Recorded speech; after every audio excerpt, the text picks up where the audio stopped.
सभी साथियों को सबसे पहले जय हिंद। कैसे हैं आप लोग? आशा है आप लोग स्वस्थ होंगे, मस्त होंगे और अपनी पढ़ाई को अच्छे से कंटिन्यू कर रहे होंगे। ठीक है, पिछली वीडियो तक हमने क्या किया था, प्रश्नावली 4.2 का, ठीक है, जितना भी क्वेश्चन था उसको विस्तार से अच्छे से देख लिए थे। ठीक है, इस वीडियो में हम क्या करेंगे, जो आपका प्रश्नावली 4.3 है, ठीक है, इसके एक एक क्वेश्चन को अच्छे से बहुत ही बारीकी से देखेंगे। ठीक है, तो हम लोग क्वेश्चन नंबर 1 से क्या करते हैं, इसको शुरू करते हैं। क्वेश्चन नंबर 1 में कहा क्या रहा है कि यदि निम्नलिखित द्विघात समीकरणों के मूलों का अस्तित्व हो, ठीक है, तो इन्हें पूर्ण वर्ग, ठीक है, बनाने की विधि द्वारा क्या करना है, ज्ञात करना है। ठीक है, यानी कि इन द्विघात समीकरण को हमको क्या करना है, सॉल्व करना है। किस विधि से? तो पूर्ण वर्ग विधि से। ठीक है, हम आपको बताए थे दो विधि होती है, एक गुणनखंड विधि होती है और एक पूर्ण वर्ग विधि होती है। तो इसको हमको पूर्ण वर्ग विधि से सॉल्व करना है। ठीक है, हम आपको थोड़ा सा रिवीजन करा देते हैं। पूर्ण वर्ग विधि में हम बेसिकली करते क्या है, सबसे पहला स्टेप क्या होता है कि एक्स स्क्वायर का जो भी गुणांक होता है उससे हम पूरी इक्वेशन में भाग देते हैं। ठीक है, भाग देने के बाद दूसरा स्टेप हमारा क्या होता है कि एक्स का जो भी गुणांक होता है, ठीक है, उसका पहले हम लोग आधा करते हैं, फिर उसका वर्ग हम क्या करते हैं, जोड़ते हैं और घटाते हैं। पहले जोड़ते हैं और फिर घटाते हैं। ठीक है, तो पूर्ण वर्ग विधि में ये दो स्टेप होते हैं। इस दो स्टेप से हम क्या करते हैं, ठीक है, क्वेश्चन को सॉल्व करते हैं। ठीक है, तो पहला नंबर क्वेश्चन ले लेते हैं हल। ठीक है,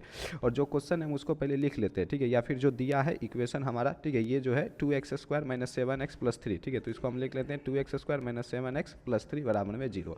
अब क्या करेंगे हम, ठीक है, पूर्ण वर्ग विधि कहता है क्या कि सबसे पहले आपको क्या करना है, एक्स स्क्वायर के गुणांक से भाग देना है। ठीक है, यहाँ पर एक्स स्क्वायर का गुणांक क्या हो जाएगा, 2। तो हम क्या करेंगे, पूरे इक्वेशन में 2 से भाग दे देंगे। 2 से भाग देंगे तो इसमें भी 2 से भाग लगेगा। ठीक है, इसमें भी 2 से भाग लगेगा और इसमें भी 2 से भाग लगेगा और जो राइट साइड है इसमें भी 2 से भाग लगेगा। तो यहाँ पर लिखना 2 से भाग देने पर, ठीक है, 2 से भाग देने पर। ठीक है, और ये नियम पूर्ण वर्ग विधि का ही नियम कहता है कि पहले आपको एक्स स्क्वायर के गुणांक से क्या करना है, भाग देना है। तो यहाँ पर आप चाहो तो एक और चीज़ लिख सकते हो कि पूर्ण वर्ग विधि से, ठीक है, उसके बाद इस चीज़ को आप लिख लेना। ठीक है, जब हम 2 से भाग देंगे तो इस 2 से ये वाला 2 कैंसिल हो जाएगा, ये आपका एक्स स्क्वायर आ जाएगा, यहाँ पर आपका 7/2 × x बच जाएगा और यहाँ पर आपका +3/2 बच जाएगा और 0/2 करो तो 0 हो जाएगा। उसके बाद हम क्या करते हैं, एक्स का जो भी गुणांक रहता है, ठीक है, एक्स का गुणांक क्या है, -7/2, इसका आधा, आधा का मतलब होता है 1/2, तो ये आ जाएगा -7/4, इसका स्क्वायर, ठीक है, यानी कि 49/16, इस पूरे इक्वेशन में जोड़ो और घटाओ। ठीक है, तो पहले हम क्या करते हैं, इसको लिख लेते हैं x² - 7/2x, इसको एज इट इज रहने देते हैं। ठीक है, प्लस 49 बटा कितना आया था हमको, 16। ठीक है, इसको हम एक बार जोड़ दिए और +3/2 लिख के फिर हम एक बार क्या करेंगे, 49/16 घटा देंगे बराबर में 0। ठीक है, अब इसको हम लोग क्या करते हैं, एक नए स्लाइड पर ले लेते हैं। ठीक है, हम इसको यहाँ से उठा लेते हैं, इस पूरे इक्वेशन को। ठीक है, इस पूरे इक्वेशन हम क्या कर लेते हैं, यहाँ से उठा लेते हैं। ठीक है, और इसको हम एक नए स्लाइड पे ले लेते हैं। ठीक है, इसको हम कर लेते हैं यहाँ से C4 कॉपी। ठीक है, और यहाँ पर कर देते हैं हम इसको पेस्ट।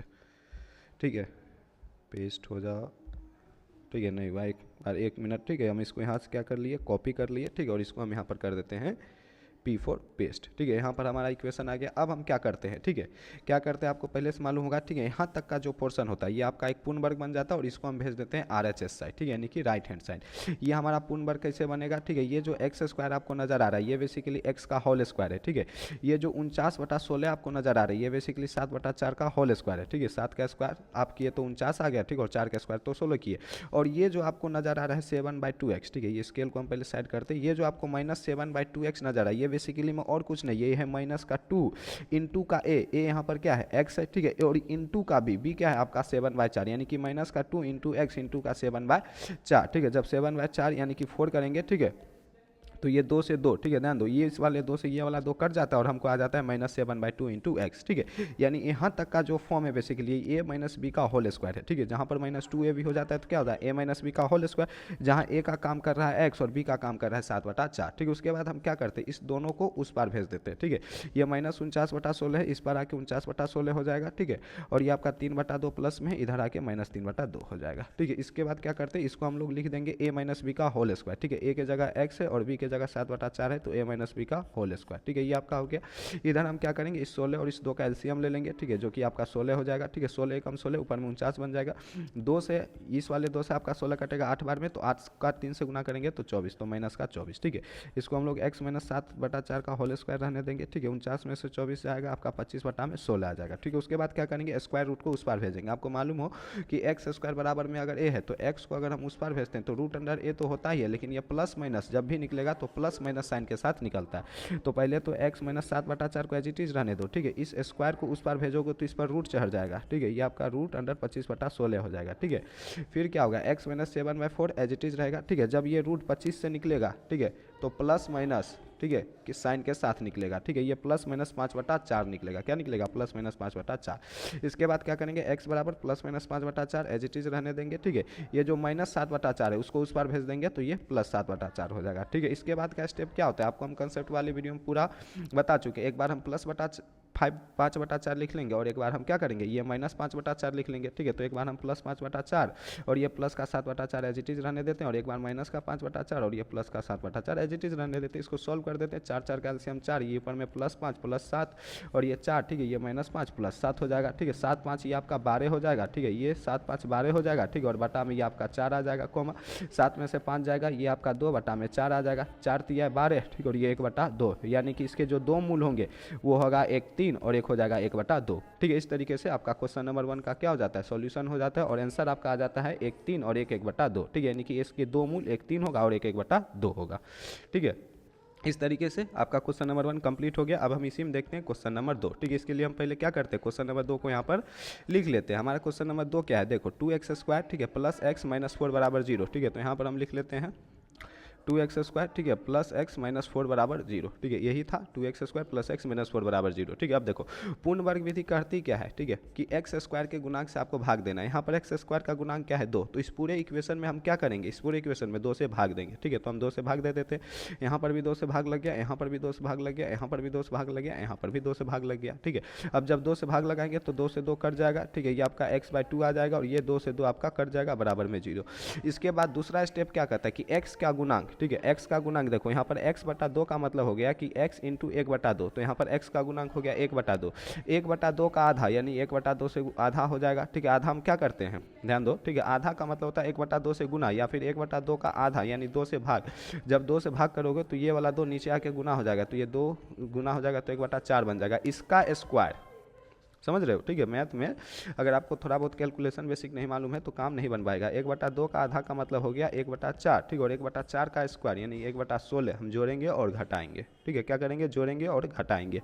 तो 1/2 का आधा 1/4 उसका स्क्वायर करेंगे तो 1/16, ठीक है, 1/16 जोड़ दिए और 1/16 यहाँ पर घटा दिए बराबर में 0, ठीक है। उसके बाद हम क्या करते हैं, यहाँ पर ये जो फॉर्म होगा एक स्क्वायर रूट का फॉर्म बन जाएगा, ठीक है, और इसको हम भेजें देंगे उस पर। ये स्क्वायर रूट का फॉर्म कैसे बनेगा, ध्यान दो, ठीक है, ये जो है बेसिकली आपका x का स्क्वायर है, ये जो है बेसिकली, ठीक है, आपका क्या है प्लस 1/4 का होल स्क्वायर है, ठीक है, और ये जो है ये, ठीक है, x/2 ये कुछ नहीं है, ये प्लस में 2 इंटू में a की जगह x इंटू में b की जगह 1/4, ठीक है। जब हम b की जगह 1/4 लिखे तो 2 से 2 कट गया तो ये आपका x इंटू 1 होकर x हो गया और नीचे में आपका 2 आ गया, ठीक है। तो ये जो x/2 लिखा है ये 2ab के फॉर्म का है, ठीक है। उसके बाद हम क्या करते हैं इसको, ठीक है, इधर ये जो इतना सा ताम झाम बच जाता है उसको हम लोग राइट हैंड साइड ले जाते हैं, ठीक है। तो ये माइनस का 1/16 इधर आके प्लस का 1/16 और ये माइनस का 2 इधर आके प्लस का 2, ठीक है। उसके बाद क्या होगा, ये x प्लस 1/4 का होल स्क्वायर बन जाएगा, ठीक है, बराबर में यहाँ पर कुछ नहीं है तो 16 आ जाएगा 1, ठीक है, 2 1 से आपका 16 दूना 32 हो जाएगा, ठीक है। यहाँ पर क्या आ जाएगा x प्लस 1/4 का होल स्क्वायर हो जाएगा, ठीक है, ये आपका 32 1 33/16 आ जाएगा, ठीक है। तो यहाँ पर आपका 33/16 बन जाएगा। उसके बाद क्या करेंगे, इस स्क्वायर को उस पार भेजेंगे तो रूट चढ़ जाएगा तो x प्लस 1/4, ठीक है, यहाँ पर आपका रूट चढ़ जाएगा 33/16, ठीक है। उसके बाद क्या होगा, जब ये रूट से बाहर आएगा तो किस साइन के साथ आएगा, प्लस माइनस साइन के साथ, चूंकि 33 का तो कोई स्क्वायर रूट निकलेगा नहीं तो यहाँ पर हम प्लस माइनस रूट अंडर 33 रहने देंगे। ये जो 16 निकलेगा, ठीक है, तो 16 का नीचे में क्या निकल जाएगा, 4 निकल जाएगा, तो यहाँ पर प्लस माइनस लिख देंगे, यहाँ पर रूट अंडर 33 लिख देंगे और ये 16 आपका 4 बाहर निकल जाएगा। उसके बाद क्या करेंगे, इस प्लस 1/4 को उस पार भेजेंगे, पहले तो प्लस माइनस रूट अंडर 33/4 रहने देंगे, वो उस पार जाएगा तो माइनस 1/4 हो जाएगा। उसके बाद क्या करेंगे, प्लस माइनस रूट अंडर 33 रहने देंगे, ठीक है। अब देखो पहले ये 4 एलसीएम हो जाएगा तो यहाँ पर 4 और यहाँ पर बन जाएगा -1, ठीक है। इसके बाद क्या करेंगे, एक बार प्लस के साथ वैल्यू लिख देंगे, एक बार माइनस के साथ वैल्यू लिख देंगे, वही आपका क्या हो जाएगा, मूल हो जाएगा, ठीक है। ध्यान दो, एक बार हम प्लस रूट अंडर 33, ठीक है, -1/4 रहने देंगे और एक बार माइनस रूट अंडर 33 -1/4 रहने देंगे, ठीक है। ये जो x की दो वैल्यू आई है, ठीक है, ये और ये, ठीक है, यही आपका दिए गए समीकरण का क्या है, दो मूल है, ठीक है। एक प्लस रूट अंडर 33, ठीक है, -1/4, ठीक है, और एक आपका है माइनस रूट अंडर 33 -1/4, ठीक है। इस प्लस माइनस रूट अंडर 33 जो था उसको हम दोबारा से लिख दिए तो ये आपका क्या हो गया, दो मूल हो गया, ठीक है। इस तरीके से आपका क्वेश्चन नंबर 2 भी कंप्लीट हो गया। अब हम देखते हैं इसी में क्वेश्चन नंबर जो 3 है उसको, ठीक है। क्वेश्चन नंबर 3 में क्या है कि 4x² plus 4 root under 3 into x plus में 3 बराबर 0, ठीक है। इसको भी क्या करना है, पूर्ण वर्ग विधि से सॉल्व करना है। तो पहले हम क्वेश्चन यहाँ पर लिख लेते हैं, ठीक है, क्वेश्चन क्या कर रहा है कि 4x² प्लस 4√3 इंटू एक्स, ठीक है, प्लस में 3 बराबर में 0, ठीक है, यानी कि 4x², ठीक है, प्लस में 4√3x, ठीक है, प्लस में कितना है 4x² प्लस 4√3x, ठीक है, प्लस में 3 बराबर में 0, यही है, ठीक है, प्लस में 3 बराबर में 0। पूर्ण वर्ग विधि क्या कहता है कि x² के गुणांक से भाग दो, x² का गुणांक क्या है 4, तो 4 से भाग दो, ठीक है, इसमें यही है 4x², ठीक है, एक बार देख लेते हैं, प्लस 4√3x प्लस 3 बराबर 0, ठीक है, तो 4 से भाग दो, ठीक है, 4√3 इंटू एक्स, इसमें भी 4 से भाग दो, ठीक है, प्लस 3/4, इसमें भी 4 से भाग दो, ठीक है, 4 से भाग दोगे तो ये वाला 4 से ये वाला 4 कैंसिल हो जाएगा, आपका x² बच जाएगा, इस 4 से ये वाला 4 कैंसिल हो जाएगा, फिर ये √3x बच जाएगा और ये प्लस में 3/4 बराबर में 0, ठीक है, 3/4 बराबर में 0, ठीक है, देखोगे, ठीक है, उसके बाद क्या किया जाता है x के गुणांक, ठीक है, x के गुणांक, तो x का गुणांक क्या है यहाँ पर 3 है, ठीक है, तो पहले हम x के गुणांक का क्या करेंगे आधा आधा करेंगे, तो ये √3/2, फिर इसका स्क्वायर, ठीक है, यानी कि √3 का स्क्वायर 3 और 2 का स्क्वायर 4, ठीक है, यानी कि प्लस 3/4 करेंगे और एक बार माइनस 3/4 करेंगे। क्या किया जाता है x के गुणांक का आधा का वर्ग जोड़ा और घटाया जाता है, ठीक है, तो हम क्या कर देते हैं x के गुणांक के आधा का वर्ग एक बार जोड़ देते हैं, ठीक है, और एक बार क्या करते हैं हम लोग घटा देते हैं, ठीक है, बराबर में 0, ठीक है, जब हम, ठीक है, ध्यान दो,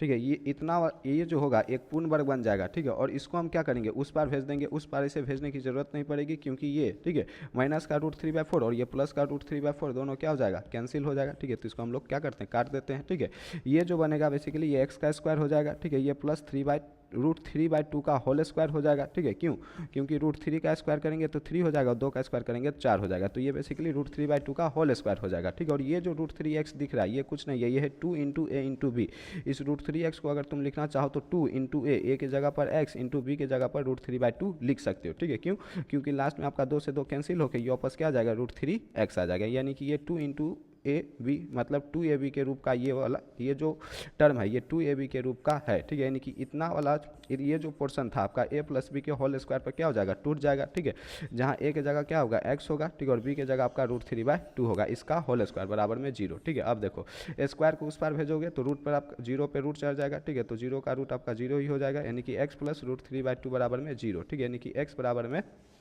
आपका माइनस √3/2 और माइनस √3/2, ठीक है, यानी कि ये जो समीकरण था, ठीक है, ध्यान दो,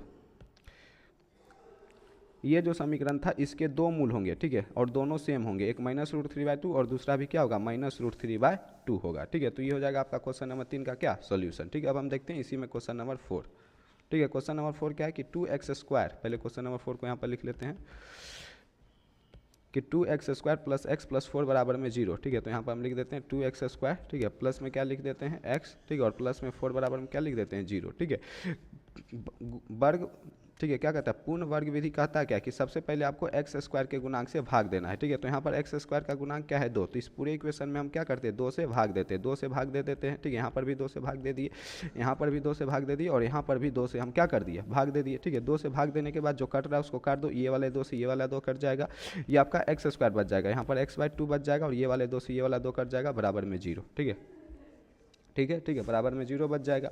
अब क्या करता है दूसरा स्टेप का क्या कहता है कि x का गुणांक यहाँ पर क्या हो जाएगा, ठीक है, देखो x/2 का मतलब हो गया x इंटू 1/2, यानी कि x का गुणांक हो जाएगा 1/2, इसका आधा करोगे तो ये 2 नीचे आके गुना होकर ये हो जाएगा 1/4, इसके आधे का वर्ग यानी कि 1/16 जोड़ना है और घटाना है, ठीक है, तो हम क्या कर देते हैं x² प्लस x/2 रहने देते हैं, एक बार हम 1/16 जोड़ देते हैं, ठीक है, और एक बार 1/16 घटा देते हैं, ठीक है, ध्यान दो, एक बार हमने 1/16 को जोड़ दिया और एक बार 1/16 घटा दिया, ठीक है, इससे क्या होगा इक्वेशन पे कोई प्रभाव नहीं पड़ेगा, ठीक है, और ध्यान दो 1/16 हम इधर भी जोड़ते हैं और 1/16 इधर भी घटाते हैं, ठीक है, लेकिन इधर जोड़ने और घटाने का कोई मतलब नहीं बनता क्योंकि जीरो पहले से है, फिर 1/16 जोड़े भी 1/16 घटाए भी तो फिर से ये वापस कैंसिल होकर क्या बन जाता है 0 ही बन जाता है, तो उसको हम क्या करते हैं नहीं लिखते हैं, ठीक है, आप चाहो तो लिख भी सकते हो, ठीक है, उसके बाद क्या करते हैं ये जो ताम झाम है उसको RHS साइड भेज देते हैं और ये जो होगा आपका a प्लस बी के होल स्क्वायर पे टूट जाएगा, कैसे ये जो है आपका x का स्क्वायर हो जाएगा, ये वाला जो टर्म है, ठीक है, ये आपका 1/4 का होल स्क्वायर हो जाएगा और ये जो होगा आपका 2 ये वाला 2 इंटू a इंटू बी के रूप में टूट जाएगा,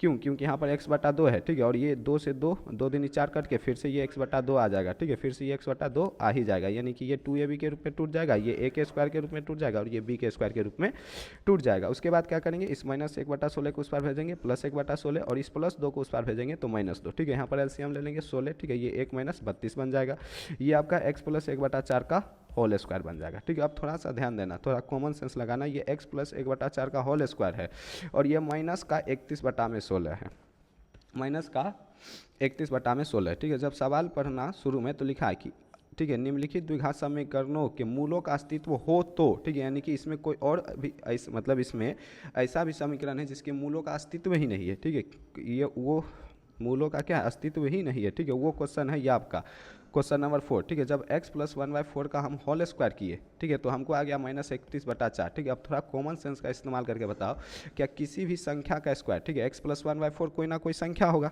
ठीक है, x का मान कुछ तो संख्या में ही होगा, +1/4 करेंगे तो कुछ तो संख्या में ही आएगा, प्लस में चाहे निगेटिव में, प्लस में चाहे माइनस में।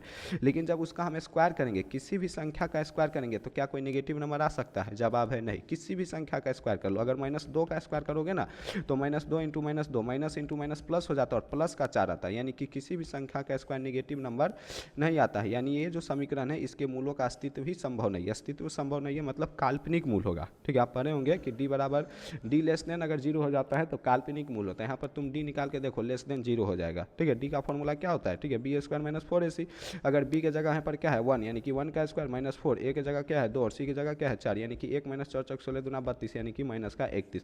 और जब d लेस देन 0 हो जाता है तो क्या होता है? काल्पनिक मूल होता है। ठीक है, तो यहाँ पर लिख देना कि अतः, ठीक है, किसी संख्या का स्क्वायर नेगेटिव ऋणात्मक संख्या संभव नहीं है। ठीक है, ध्यान दो, किसी क्या लिखना, किसी संख्या का स्क्वायर, जैसे x+1/4 क्या है? एक संख्या है और इसका स्क्वायर करने पर क्या आ रहा है? -31/16 बराबर का मतलब कि -31/16 आ रहा है, जबकि किसी भी संख्या का स्क्वायर नेगेटिव संख्या संभव नहीं है। ठीक है, इसलिए ये जो दत्त समीकरण है इसके मूल भी संभव नहीं है। ठीक है, तो यहाँ पर लिख देना अतः किसी संख्या का वर्ग, ठीक है, किसी संख्या का स्क्वायर किसी संख्या का वर्ग, ठीक है, ऋणात्मक संख्या संभव नहीं है। ठीक है, ऋणात्मक संख्या, ठीक है, क्या नहीं है? संभव नहीं है। ठीक है, ऋणात्मक संख्या संभव नहीं है। ठीक है, इसलिए दिए गए समीकरण के मूल अवास्तविक हैं। ठीक है, दिए गए समीकरण के मूल क्या है? अवास्तविक है। ठीक है, तो दिए गए समीकरण के मूल क्या है? अवास्तविक है। ठीक है, ये हो जाएगा आपका इस क्वेश्चन का आंसर। ठीक है, इस तरीके से आपका क्वेश्चन नंबर 1 पूरा कंप्लीट हो गया। अब हम देखेंगे क्वेश्चन नंबर 2।